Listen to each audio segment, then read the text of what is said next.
KPU Provinsi Sumatera Selatan telah melakukan mitigasi terhadap daerah yang termasuk dengan rawan banjir. Di mana menurut salah satu anggota KPU Sumatera Selatan Divisi Teknis, jika TPS yang termasuk rawan banjir, maka TPS tersebut bisa dipindahkan ke lokasi yang tidak rawan banjir sehari sebelum pelaksanaan pemilihan. Tidak hanya daerah rawan banjir, KPU Sumatera Selatan juga sesuai petunjuk dari KPU Republik Indonesia sudah memetakan sejumlah daerah rawan lainnya yang termasuk dalam 5T, yaitu tertinggal, terdalam, terluas, tersulit, dan terlama.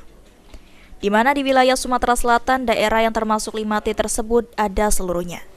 Sehingga harus benar-benar untuk diwaspadai serta juga untuk diperhatikan. Hampir seluruhnya di Sumatera Selatan itu ada semua 17 kabupaten kota, tapi kalau yang tingkat pendistribusian logistik juga itu tidak terlalu itu tersulit, itu Kota Palembang. Akhirnya jadi semua di Sumsel ini dianggap harus jadi perhatian khusus karena mayoritas itu ada semua di kategori 5T itu. Ditambahkan oleh Wandoko, KPU Sumatera Selatan sendiri telah berkoordinasi dengan KPU Kabupaten Kota dan juga memantau langsung kondisi TPS yang akan dilakukan proses pemilihan pada tanggal 14 Februari mendatang. Firman Hidayat, PAL TV.